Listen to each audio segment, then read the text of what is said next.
All right, Casey, 10 seconds. Ooh, got it squared Recording away. in progress.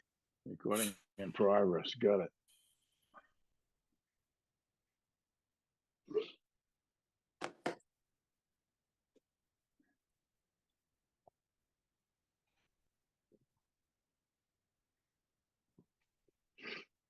Casey, depending on how long we run, there's 2 dead spots that I know of. I'll rejoin if I can.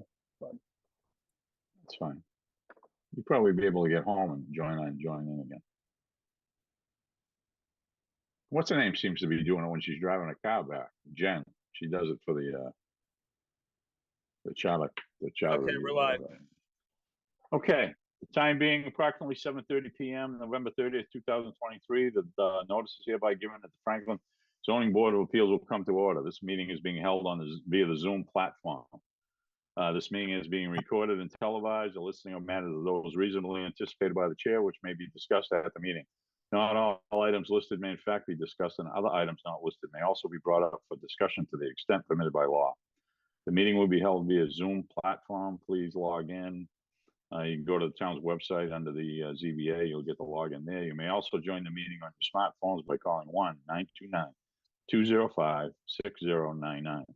For those looking to view the meeting, it can be viewed live at this time on Comcast 8 or Verizon 28.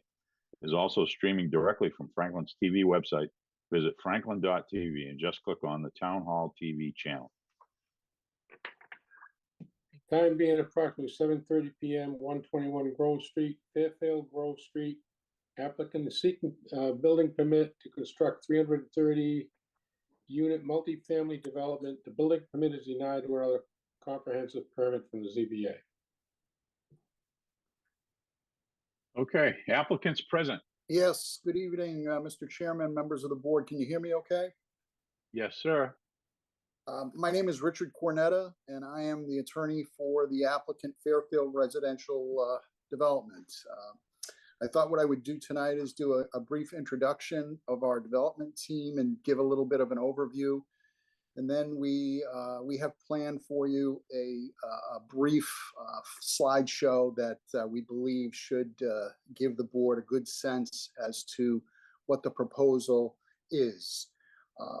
So to start off, joining us on our development team, we have Robert Hewitt. He is the Vice President of Development of Fairfield Residential. We're also joined with John Shipe of Shipe Consulting Associates. We have attorney Paul Momney of Goulston and Stores. And of course, we have Janice Hurst of Fairfield Residential, without whom we would not have this nice slideshow for you this evening. Just a brief introduction as to who this applicant is. Some of you may be familiar with Fairfield Residential. They are a national real estate development firm. And over the last several years, they have constructed over 100,000 apartment-style residential units in 40 geographical markets. Most notably, here in Franklin, the Station 117 project on Dean Avenue, which is the 257 multifamily housing units that was constructed in a couple of years ago. It's a nice project. I was personally involved with the permitting of it. I think it came out great. And if you are not familiar with it, I would strongly urge some of the members to take a ride down to Dean Ave and take a look at that project. The land that we're talking about tonight is a property that is located on Grove Street. The property address is 121 Grove. It consists of 2 parcels of land that total approximately 32 acres. The property is located entirely within the industrial zoning district. And currently on the property, there's a couple of single-family homes and a few small outbuildings, with the rest of the property being essentially undeveloped. There are some environmentally sensitive areas out there, which we will get into later in our presentation tonight. Despite the desirable location of the property along Grove Street, which, as you may be familiar, Grove Street is that corridor that extends east to west from that connects Washington Street all the way to 140. The property hasn't been developed for an industrial user. And through this process over the last 18 or so months, we have learned through appearing before the council and various due diligence exercises we've conducted that we don't believe the property, because of the environmental areas on the site as well as the topography, that the property is suitable for an industrial user. And I think the fact that the property has, where it's located, the fact that it has gone undeveloped for all these years, I think would underscore that. I've also been informed through the process that the property may have been before you folks some years ago for another residential proposal. I believe that proposal was approved by you. It was a multifamily residential proposal, but for whatever reason, it never was developed, obviously. We're excited about this piece of property because it provides us with sufficient land that's located really within a close proximity to the downtown, the commercial centers, and the train stations, as well as Route 495, that allows to create 330 housing units without really presenting what we would call your typical impacts that one would expect from such a development. The principal reasons for this are, and we'll get into these in more detail in our presentation later tonight, but I'll just hit on a couple of them, that there really is no significant single-family home population directly abutting the site. The site is bordered to the north and west by the Franklin Town Forest, to the south by the N-Grid electrical substation, and it's across the street from the Franklin Oaks Office Park and the New England Appliance building. In fact, in this particular area on Grove Street, some of you may be familiar, over the years, there's been a little bit of a resurgence of retail commercial use. There's a brewery that has recently come online out there. There are several workout places and other retail locations that are located in and around this site. And so we believe that a residential development would only have a positive impact on the continued success of some of these recently developing retail and commercial uses in the vicinity. Also, because the site is located on this road on Grove Street that provides access to these arterial roadways, 495 as well as Washington Street, we believe that the traffic impacts can be accommodated without really overburdening the 140 corridor and the downtown commercial areas, which I think we all know, given recent developments, we're adapting to what is considered during peak traffic hours, a little heavy down in that region of town. But this particular location does provide a unique opportunity to develop this size of a project without really, we believe, overburdening that roadway. A little bit on the development itself, which, as I say, we'll get into more detail, but I'll hit on just some overview points. This is, as we stated, an application under your comprehensive permit pursuant to Mass General Laws, Chapter 40B. We would be asking to construct a new high-quality residential community consisting of 330 residential apartments, not condominiums, but they would be apartments for rent. Of late, much has been discussed, both locally and on the state level, about the great demand for affordable housing in Franklin. I know that a few members of this board also serve on other boards that are trying to tackle that issue right now. But we believe that this issue could be addressed with proposals such as this before you, where we are proposing 330 units that would be under your 40B comprehensive permit that would create 25% of which would be, or 83 of these units would be available to those households that are earning up to 80% of area median income in accordance with Mass General Law, Chapter 40B.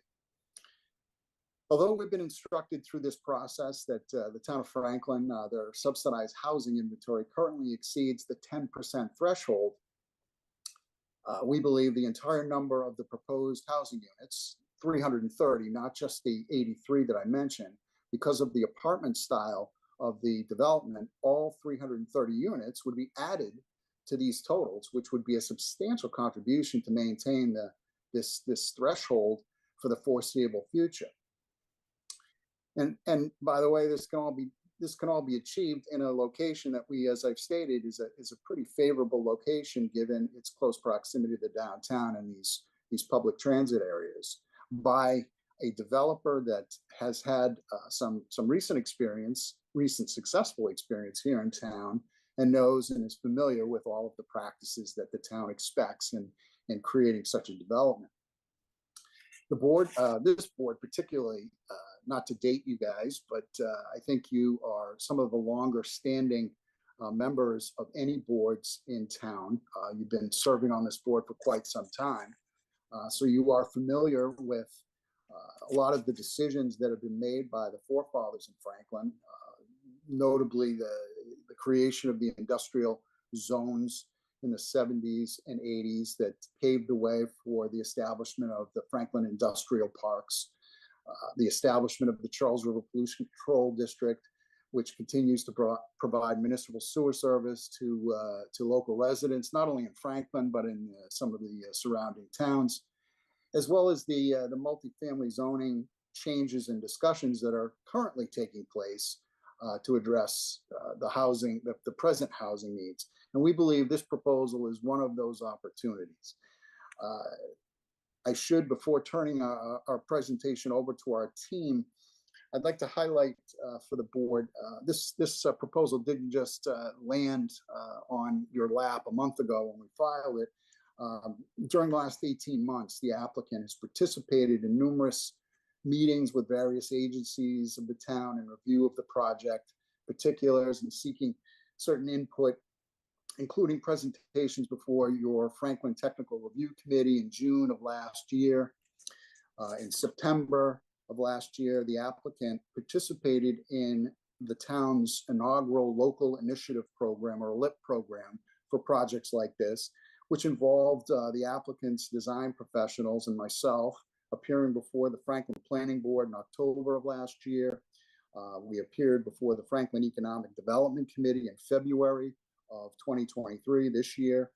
And lastly appeared before the Franklin Town Council in March of this year, making a formal presentation and providing certain responses to comments and to the various features and impacts of the project.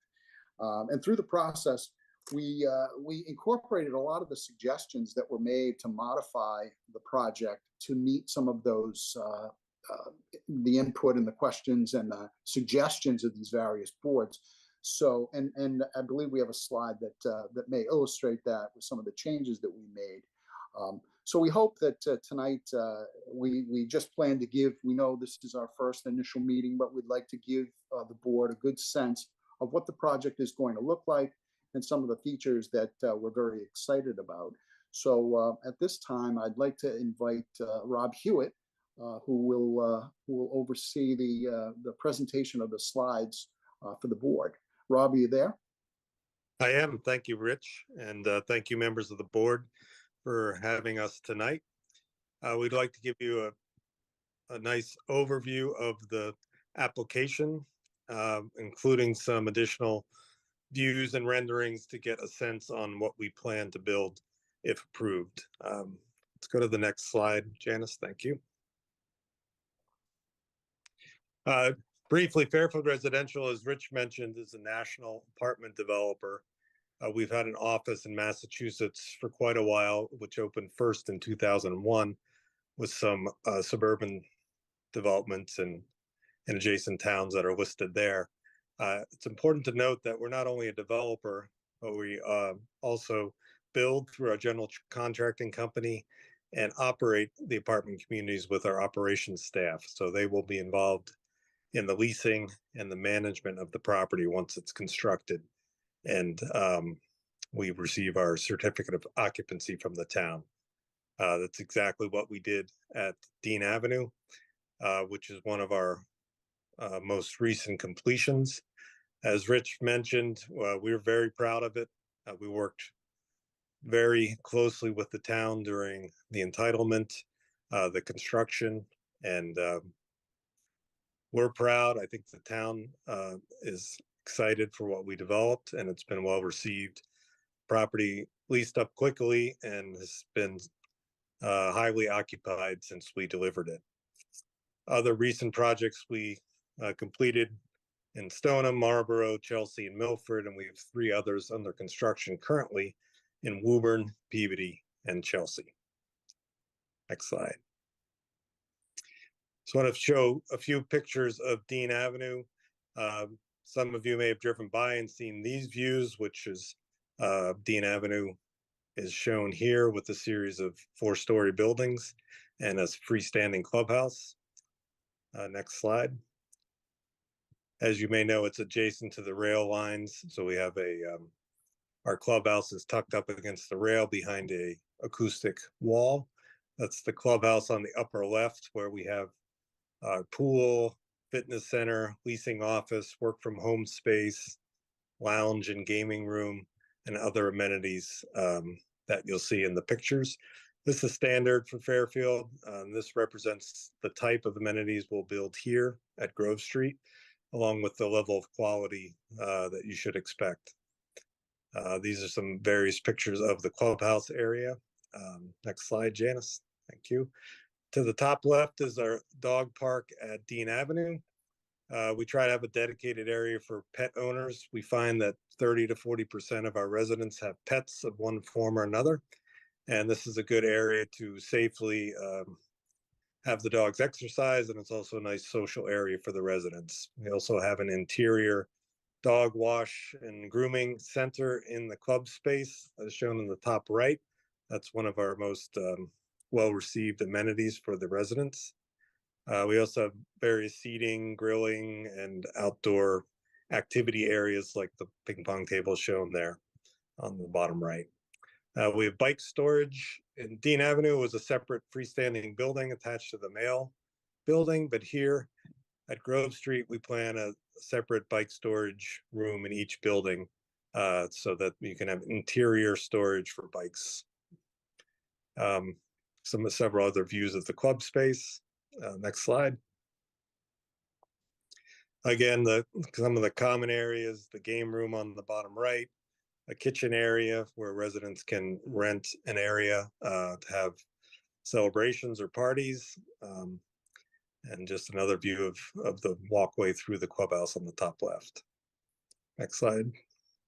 Thank you. This is some views inside one of our units, showing the kitchen area up on the top left. You can see we use high quality materials, vinyl wood flooring. There's a bedroom on the right, living space on the bottom left, and a typical bathroom on the bottom left.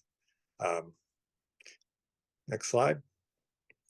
So that represented some views of Station 117 at Dean Avenue that you may not have seen.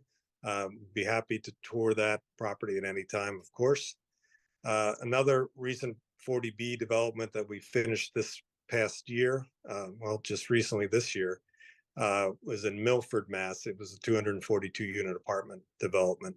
And just a few pictures from that showing that we build a similar level of quality at all our projects. Next slide.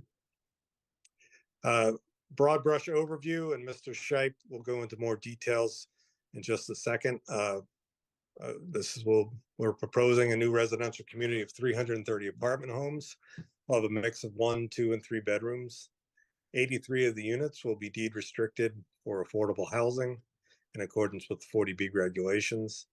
That will include a deed restriction for affordability in perpetuity. We will seek to provide 70% local preference for the affordable units. This requires state approval, but we've been able to obtain that in other projects. 100% of the units will count towards the town's affordable housing goal, as Rich mentioned, because all the units are rental. And rents for the affordable units are set by the state and are updated annually. Fairfield Operations is authorized by the state agency to administer the affordable program for this community and others that we have done. As part of the community, we have a clubhouse like we showed for Dean Avenue. Here, it's about 11,000 square feet in a two-story structure as shown on the bottom of the slide, a conceptual rendering, with a lounge, extensive work from home spaces, a fitness center, leasing office, and other amenities. We haven't fully designed that building yet, but in another recent project, we have a golf simulator that's free for use by the residents, and other type amenities like that. Outside, we'll have the swimming pool, some cabanas, the dog park I mentioned and showed pictures of, and various outdoor seating and grilling areas for use by the residents. As part of our design, we have about 3 acres of the property that will be left undisturbed in an area adjacent to the state park, which is part of our screening of the buildings from adjacent uses. We'll have trails through the property to allow people to do some recreation on the property and also connect into the state park trails. Next slide. This is just a picture of the property without any context. We'll show it in context on Grove Street and the surrounding uses in just a moment with Mr. Shipe, but the general design is a double boulevard entry on the plan right that enters the property, goes directly into the clubhouse, which is right in the middle of the wheel, with various spokes leading out to the apartment buildings. We have most of the buildings are 5-story. We have one 4-story and one that's 4-story on one side and 5-story on the other to meet the topography. Next slide. As Rich mentioned, we have several members of our team here: John Shipe, Janice Hurst, and myself from Fairfield.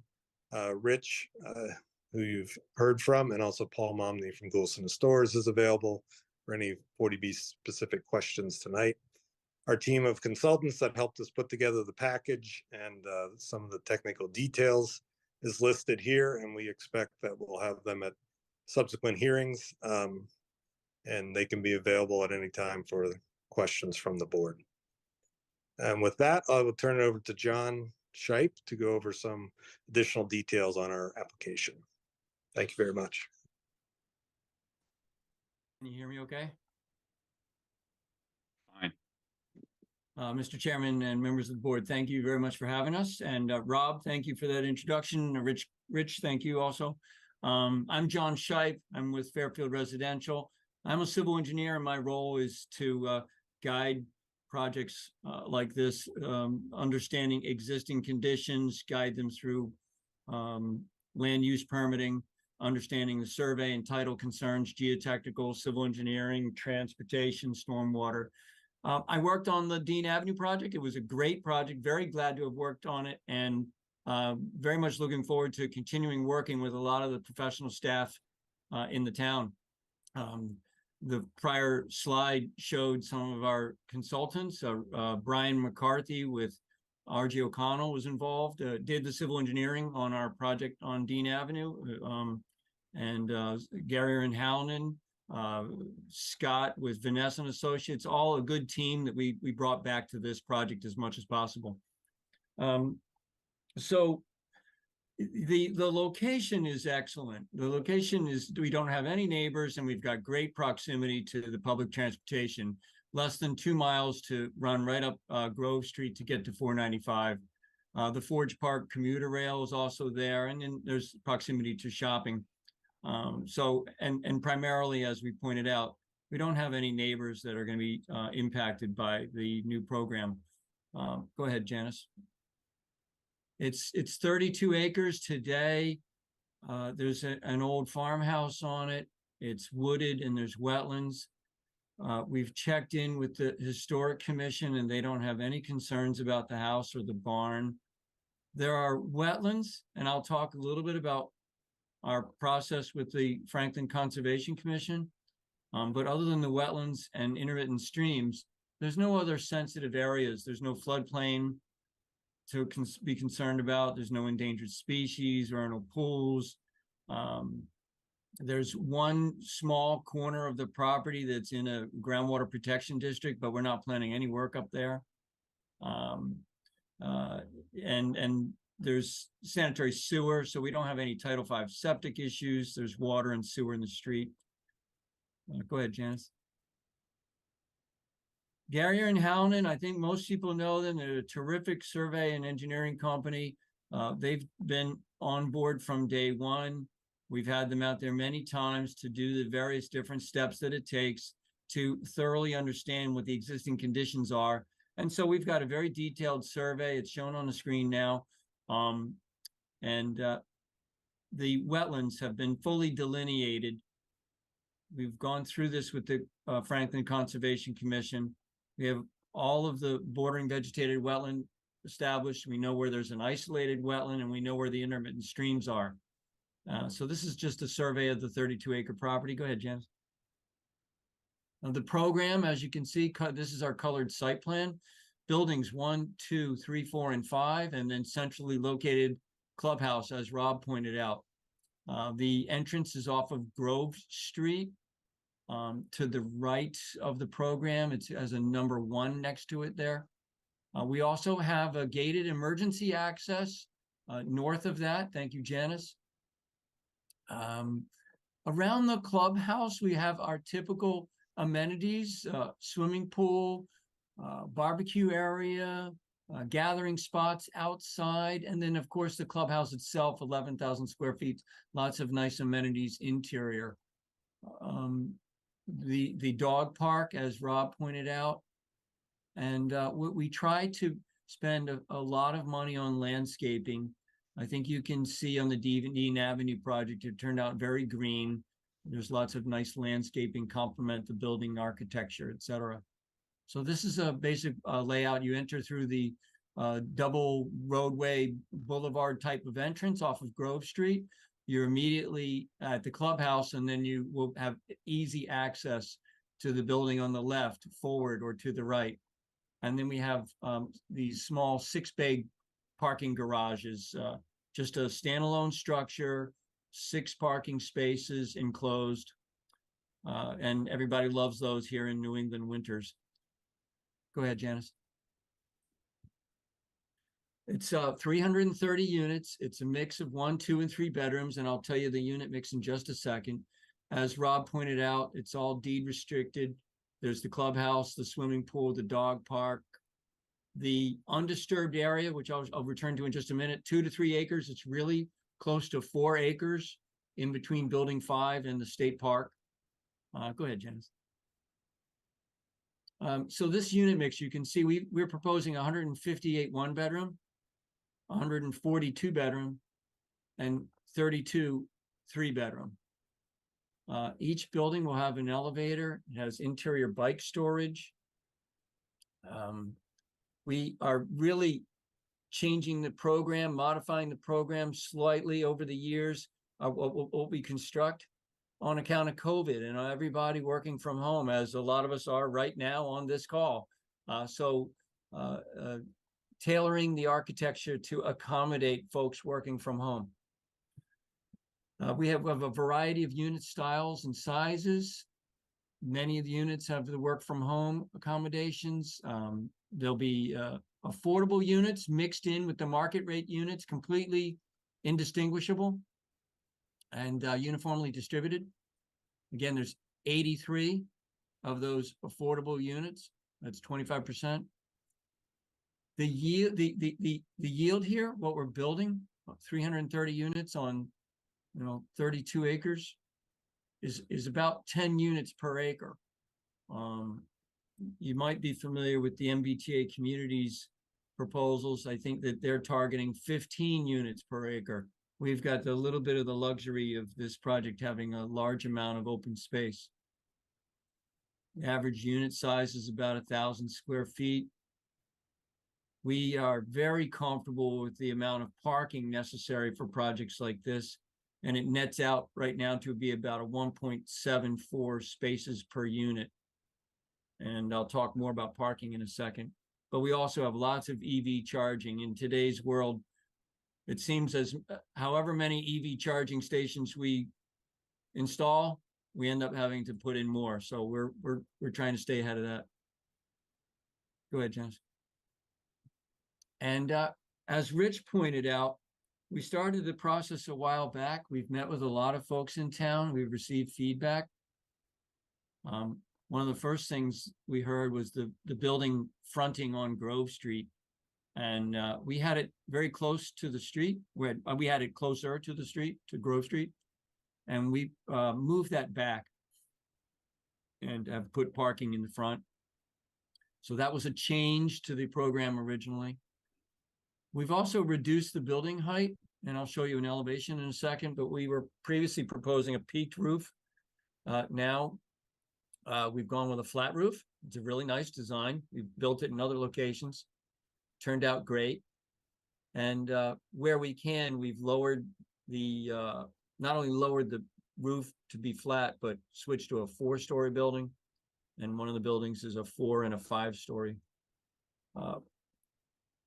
Since we originally submitted, we met with the town engineer and we got approval to study particular traffic intersections in the area. We studied 6 intersections, and I'll talk a little bit about the results of that study.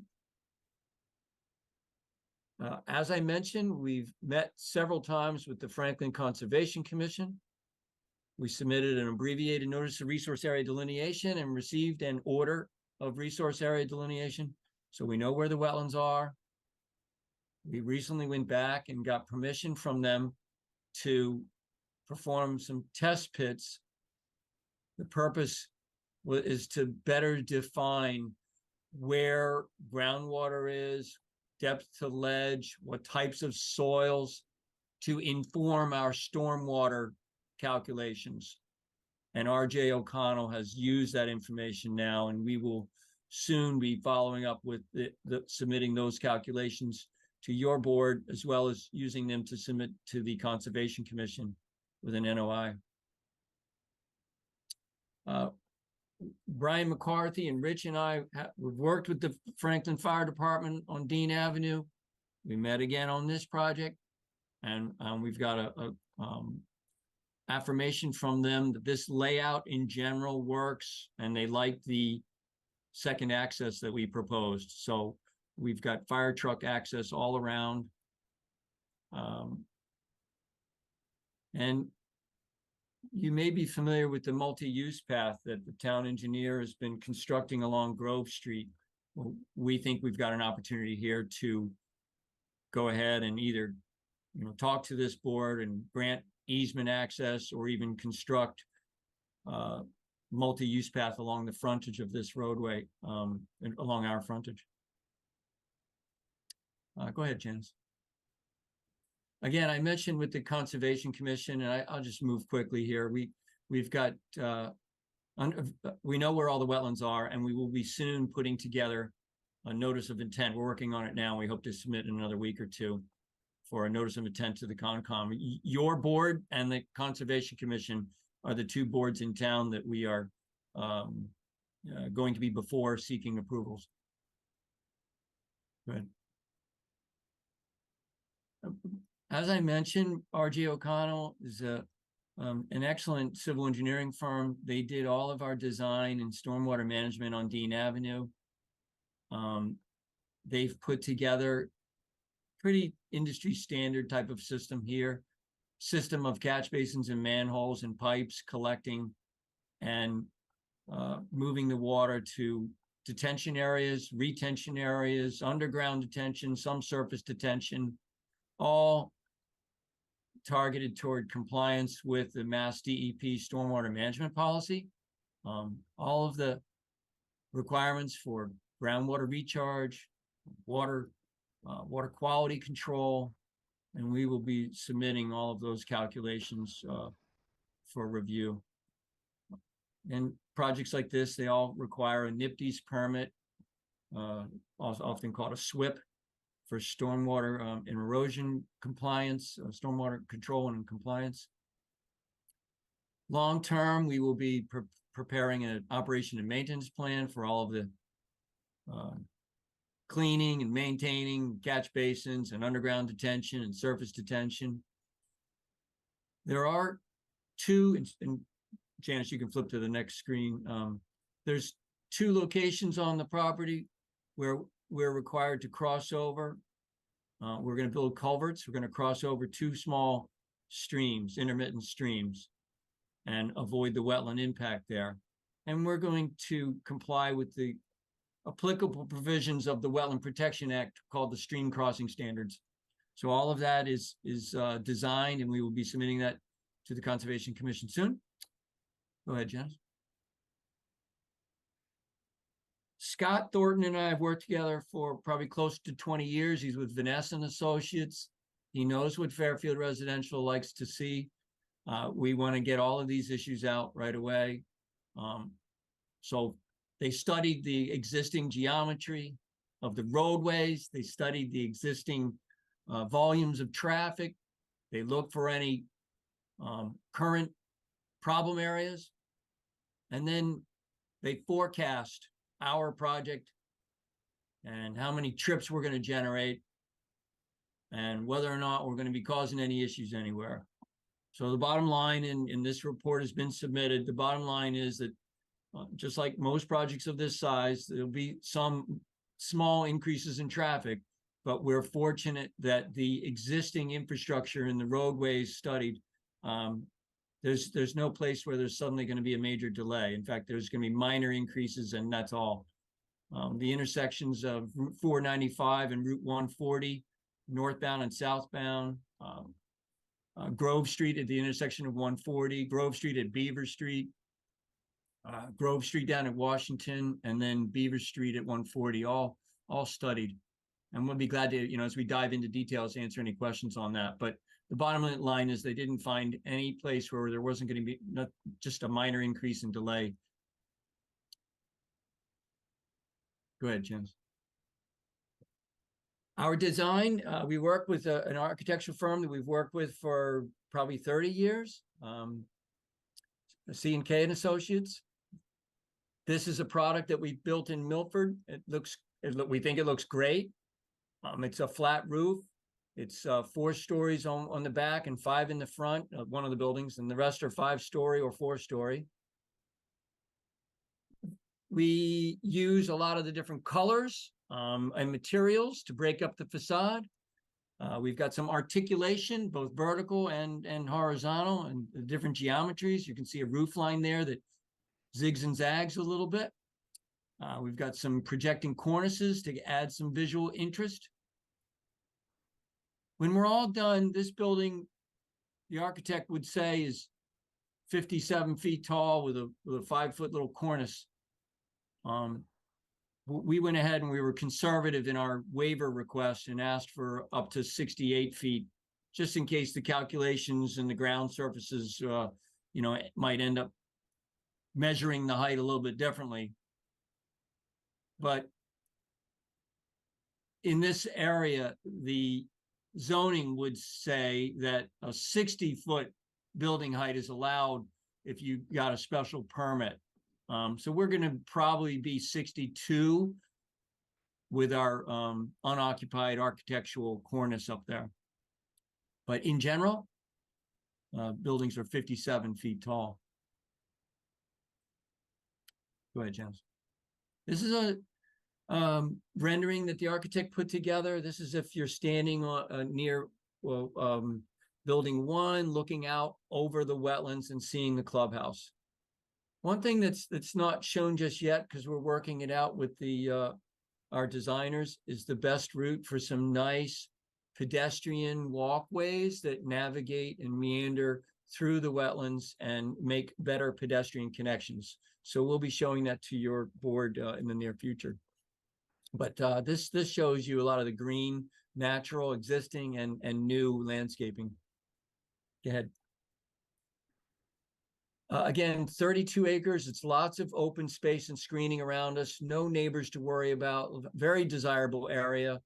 The courtyards, the dog park, the bike storage, proximity to 495. Go ahead, James. where I've walked through the Franklin State Forest. It's beautiful. We think this is a great opportunity for Franklin residents to live here and have better proximity and use of the forest. If you walk back through that forest, there's also a connection to the SNET, Southern New England Transportation Trail, I think it's called. Great proximity to the state forest. No neighbors that are going to be too worried about us. The electrical substation to the south. Go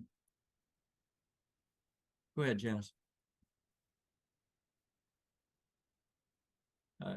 Today, I think the taxes are, the owner pays $13,000 a year. After development, this would be more than $800,000 a year toward the town in tax revenue.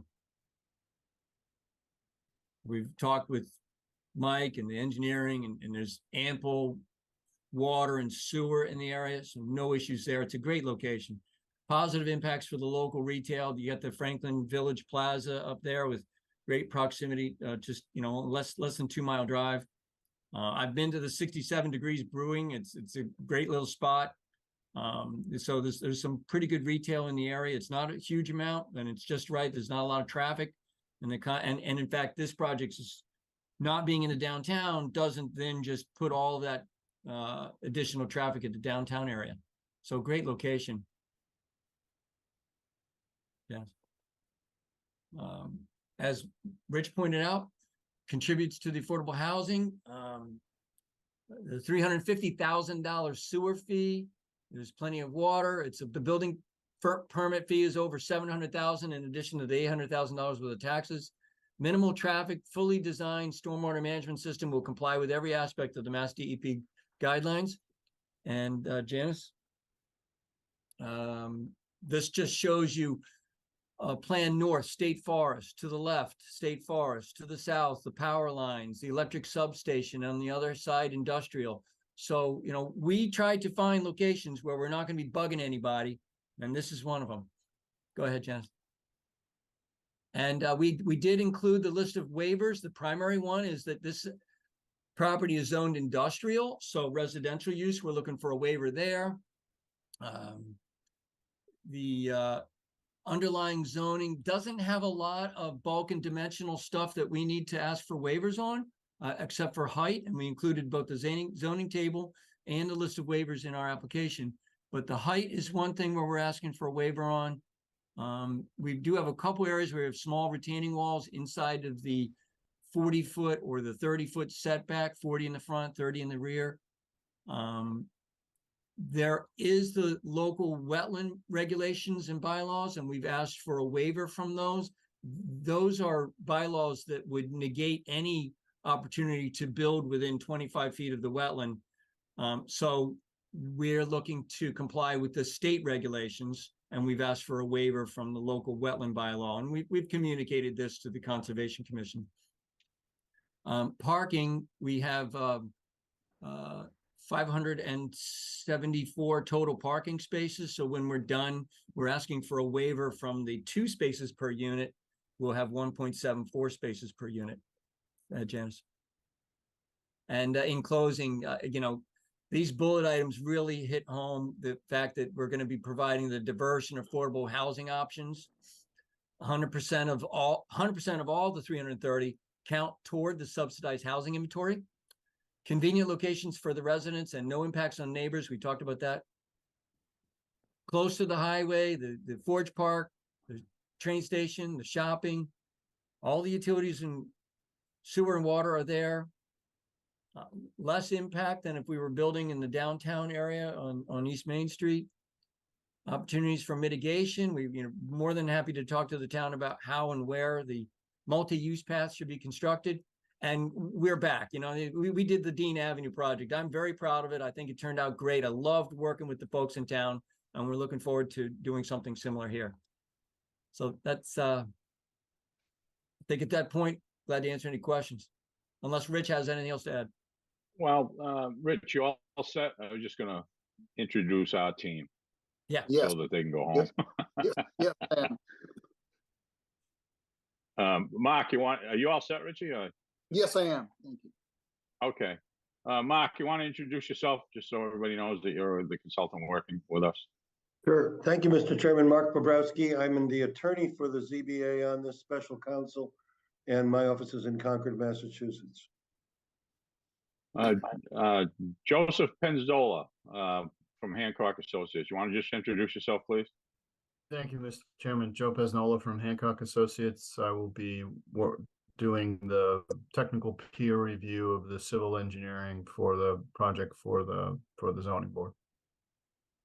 Thank you very much. All right, I got a couple of questions before we open it up to anybody that's in the audience.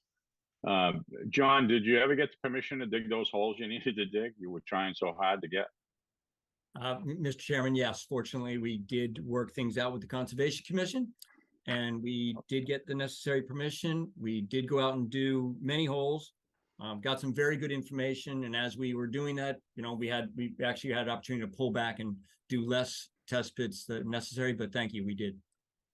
Okay, here's some of the questions that I wrote down that have been bantied about for the last year and a half, or however long it's been since you started this project.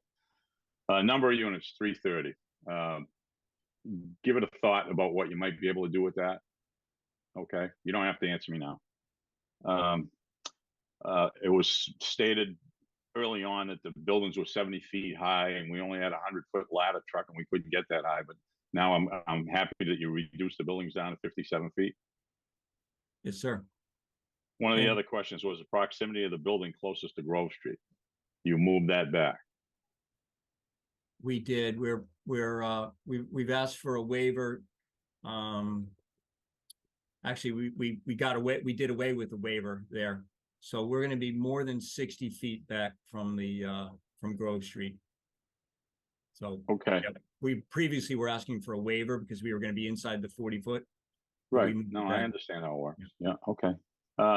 Possible rail trail. That was some other things that were mentioned, and you already mentioned that you're looking into that. We are. Okay. The town recently got a grant to upgrade Grove Street. They got a light at Washington and Grove, and I guess they had a sidewalk put in all the way down to the brewery that you went to. So, but from there to Grove, from there to Beaver Street there might be a need for it. You already sent, you'd like to put one on your side of the street, but I'm not so sure that might be the best side of the street to put it on, but there'd be a crossing.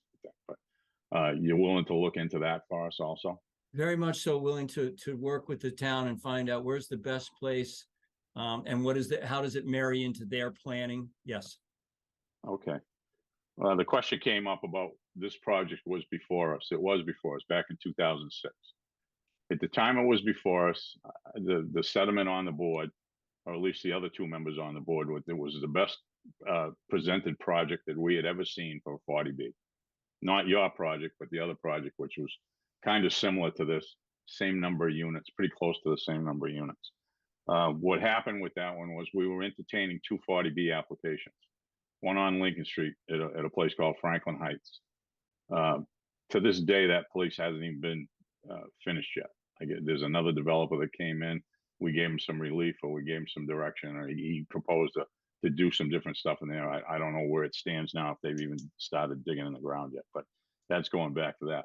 The reason why this project didn't go was because the guy that was proposing Franklin Heights at the time was working with the administration to give them more upgrades to the area down around Lincoln Street when the town had just taken over Dacey's Field. I guess, I don't know if they bought, I think they might have bought it as open space, so part of it was donated or whatever. But the developer that did that project upgraded some stuff down there that was, good for the town at the time. Then what happened was when we turned this particular project down, we approved the other one for us. That left the door open for us to turn this one down. And I forget what the reason was. We didn't have to approve so many projects. Maybe Mark could answer that in the day.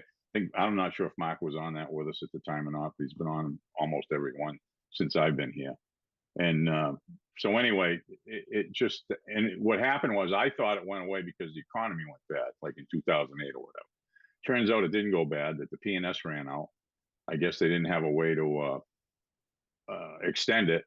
And the owner decided he didn't want to sell to these guys, and they just went away. So, you know, it never followed its course. It never followed the course. The other things I've heard is the traffic. The only place I've heard any traffic problems were going to be was Beaver Street and Route 140 or West Central Street. You know, you can see that on your chart there. It's quite a ways away from here.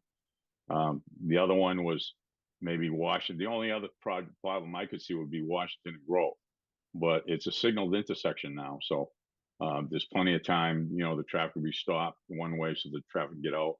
Hopefully it'll alleviate any accidents that used to go on there or anything else like that. But, and you're a mile from 140 going that way, because I marked it off one day. You're about a mile and a third from the train station. If you were another half a mile closer, you might be able to fit under the MBTA new rules. But anyway, you don't, this parcel is never going to be, in my opinion, is never going to be developed as an industrial piece of property, which it was zoned for at one time because of the wetlands issues that are there.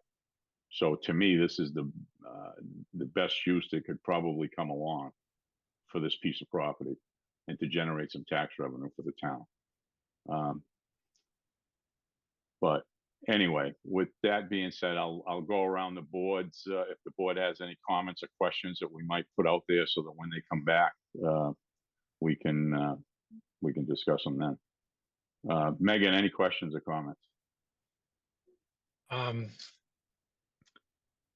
It was a really nice presentation. I think this looks really nice. And that's all I have, Mr. Chairman. Thank you. Okay. Is Chris still with us, or did he get caught up on the train? I'm on the train, but I'm here, Bruce. All right. Any comments or anything? Just 2-3 quick ones. Obviously waiting for further studies. One, the substation obviously is not a neighbor that needs to have any concerns, but just those tend to generate some noise. So just worrying about some sound barrier between that building and the substation. And then on the northern part of the project here, I'd like to see a little more space on this parcel between the state paving area. I know there's some green space on the other side, but I think just some more space on the ownership parcel here to separate the project. And then the last point is, I'm interested to see if the traffic study covers and how far down, what the impact could be to the Beaver Street and 140 intersection, which is currently a problem right now. So any additional traffic could be further issues there. Okay. Thanks, Chris. Archie, any questions or comments? Well, so I originally sat on the other, it was 2006, seems like a lifetime ago, but sat in on that hearing when we approved. I thought we had approved it. We said we denied it, but I thought we had approved it. It was to have some retail to it, I believe, on the lower decks of it. But I always felt that this location was a nice location to have a 40B. I really don't see any downfalls with it in the area. It's clean out of town, you know, driving out of town, it's clean coming in. I can't see the backup happening on Grove Street, you know, or Beaver Street. And then you can, you know, scoot out the other way down towards Washington Street if need be. I mean, I pass this property weekly. Always kind of wondered what was happening with it, and it is kind of tucked away in not in anyone's backyard. So I'm interested to see if there's any abutters and what they have to say, but I don't really know nor see any downfalls with this project. So I'm all for it. Okay. Philip? You covered most of the questions I was going to ask about the sidewalk and some of the other things, so we'll wait till Bruce, you know, the engineers come back with their stuff. Yeah. Did Mark hang in with us, or did he leave? Mark, you're still around? Yep. I had a couple of questions, Mr. Chairman, some for you, some Okay. for the applicant. I think Okay, go ahead. I think Mr. Shipe said 32 3-bedroom units. Somewhere around there, yes. Yeah, so there's a 10% requirement, and that didn't quite make it, one short. So I'm sure Joe Well, we're Pesnola going back. Yeah, with the same 32. thing. Yeah. Yeah. Okay. Yeah, it says it right there.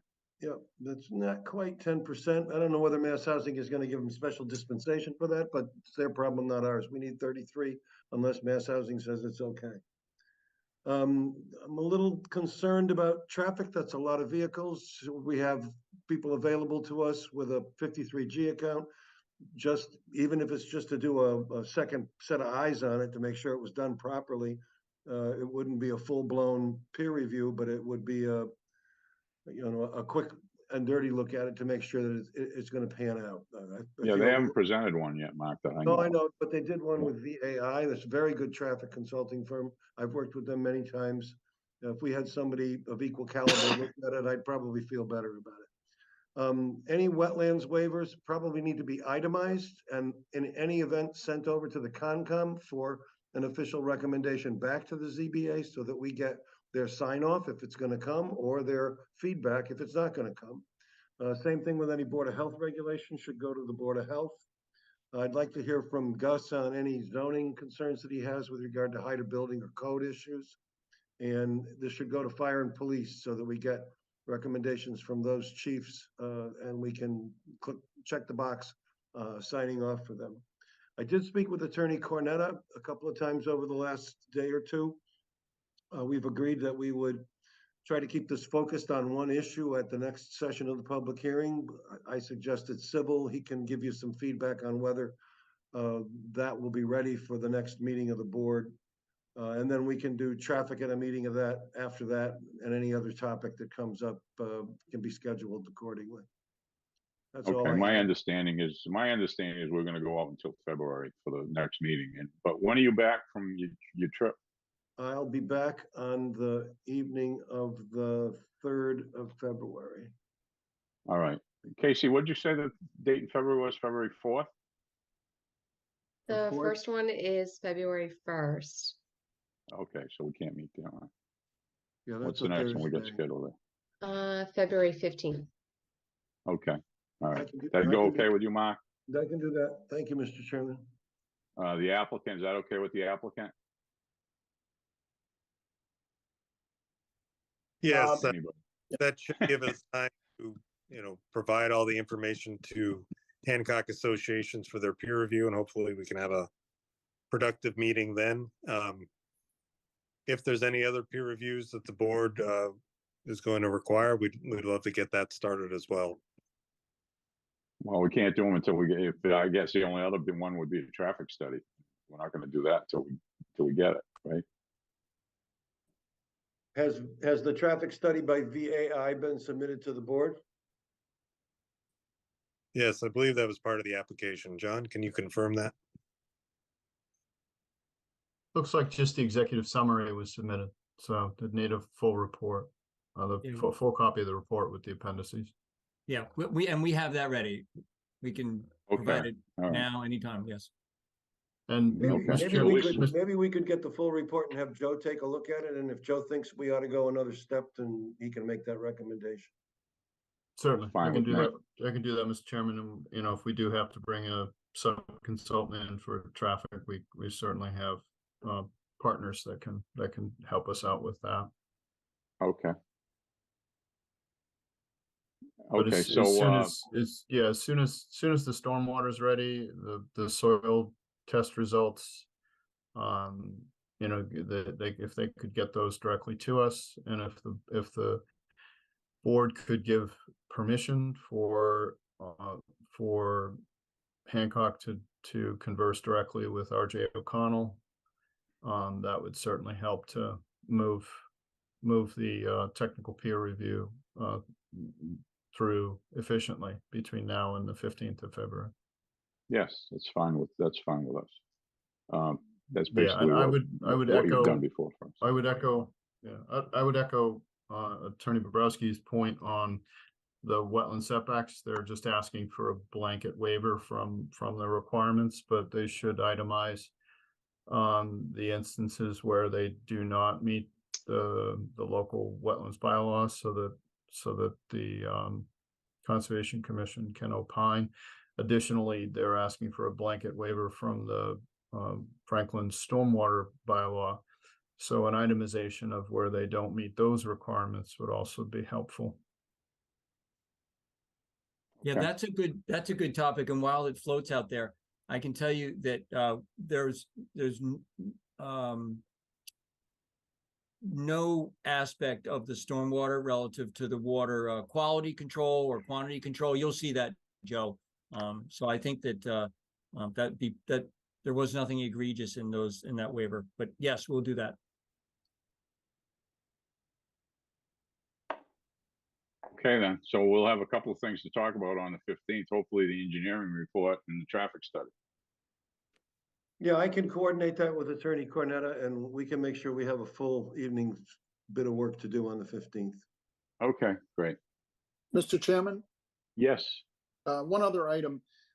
We did submit a check for the consultants, and my understanding is you may have voted to accept that at a previous meeting. If you could just confirm that for our group. Yes, we did. We did it once the application was presented to us. I took it upon myself to take it before the board and ask them if they wanted to hire the consultants, Attorney Bobrowski and Hancock Associates. We voted yes, and I would have thought the check would have been deposited by now. Thank you. Anything else, Richard? No. Oh, hang on a minute. I got to open it up. I'm not sure. I don't see too many people in the audience. I see one person. I don't know if he wants to speak or not, but anyway, is there anybody in the audience that would like to speak? Yes. Okay.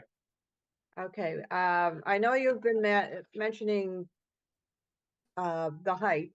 I am concerned that it is a 5-story. And, you know, they're comparing Dean Avenue. Dean Avenue is actually below grade and not grade of the street and not as high, you know, with the floors and all. But I'm just worried that because we don't have a ladder truck right now that could attend to something that high, that if the, you know, unfortunately, if there were any, a fire or anything, that the height of it, and if there were any wind, would blow towards perhaps Benjamin Landing, who was their project is less than a quarter of a mile away, or, you know, even the state forest. That's one of my concerns. And the other one was your traffic study. My concern is where the railroad on gates on Beaver Street and also on Grove Street. At certain times of the day, that is so heavily traveled and the traffic is backed up, especially around people coming home or going to work, trying to go to Route 140 on West Central Street, that even if there is a Beaver Pond is being used for different games, that it's hard to get the traffic onto Beaver Street, let alone getting it off of Beaver Street. Sometimes you're waiting for the light to turn and you might be backed up before the dump, that the line of traffic there.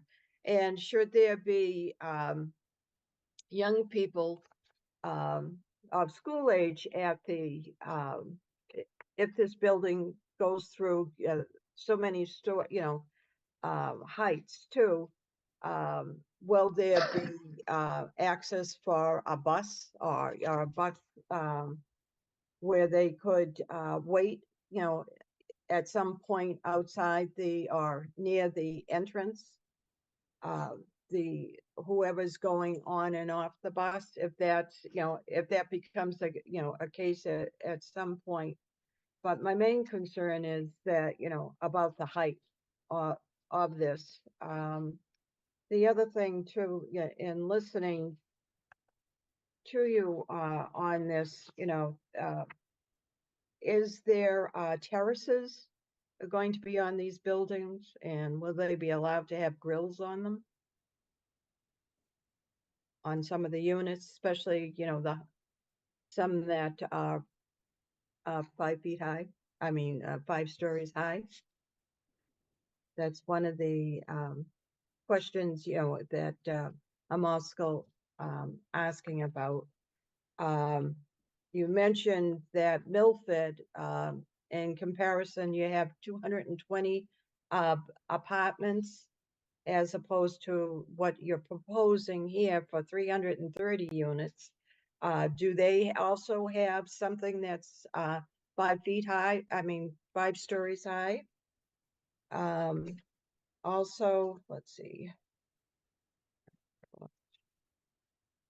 How many occupants are you really anticipating that would be able, to live in these apartment, a total of occupants? If for the 330 units, you must be proposing some, a number. They just proposed the units with the number of bedrooms. Okay. So Paul, before I let you go, I know who you are, but could you just identify yourself for the record, please? oh, sure. I'm Paula Lombardi. And do you need my address? Yes, please. Okay. 757 Washington Street. So that, more traffic naturally would impact some of the people coming and going. We're getting more influx, with the UPS and everything else. But I must say that the light has helped us to try to get out of our driveway onto Grove. But Okay. Paula, just so you know, the height issue has been beat to death over the last year and a half, from Yeah. my knowledge, and that the fire department's completely fine with the 57 feet. Yeah. I don't even think they had a problem with 70 feet, but some people did because it's only 100-foot ladder, and how close are you going to get to it before you put it up? But you Right. got to remember, 70 feet would have been the peak of the roof. You come down the roof a little bit, and then you come down another 8 feet to where the landing would be if they have an outside terrace or something, whatever you want to call balcony. That they're not going to be. They weren't going to be at the 70 feet anyway. And I Yeah. guess people didn't like the height of the building, so they put a flat roof on it and took the height of the building down. So Yeah. they've been working on this for a while, and I know that the fire departments, they've been in contact with the fire department, and but I mean, we don't have an official letter from them, but they've got all the information. We gave it all to them. I think the building commission handed it to them during some of the meetings that they have at the town hall. But I would suspect that usually the way we handle it, if we don't get an answer back, then we feel as though that they're okay with it. Because this is the opportunity for them to speak. Yeah, I hope that there is never a fire, but it's almost like the height of it is almost the same height of where the Forge Hill, where the Y is. It should. Yeah. And anything drastic ever happened, Yeah. things could blow in either direction. All the forest in also in that direction. Yeah. Pretty sure these buildings are all sprinkled anyway. Yeah. So if there was a fire, it would be put out. But Yeah. anyway, all right, Paul, you all right. set? Thank you very much. Yeah, I'll probably come up with something else, but at the moment I am. Yeah. February thanks. 15th, Paul. February 15th will be the next meeting. Thank you. Yeah. Anyone else in the audience wish to speak?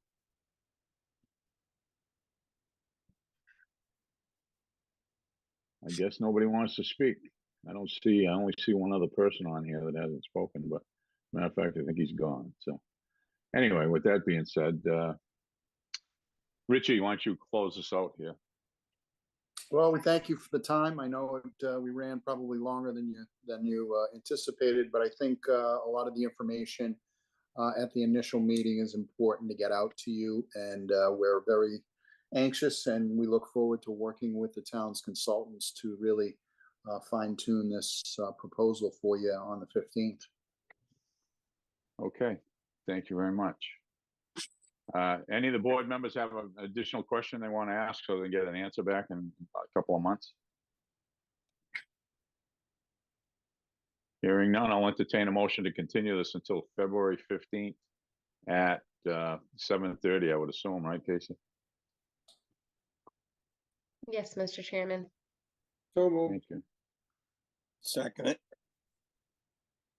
Motion made and seconded. Any discussion? Hearing none. Roll call vote. All those in favor? Archie, Yes. Philip, Yes. chair votes yes. Thank you, gentlemen. Thank you all.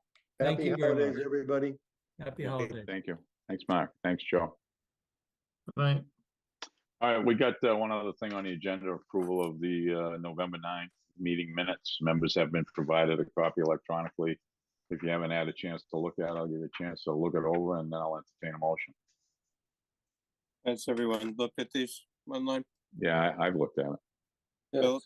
Yes.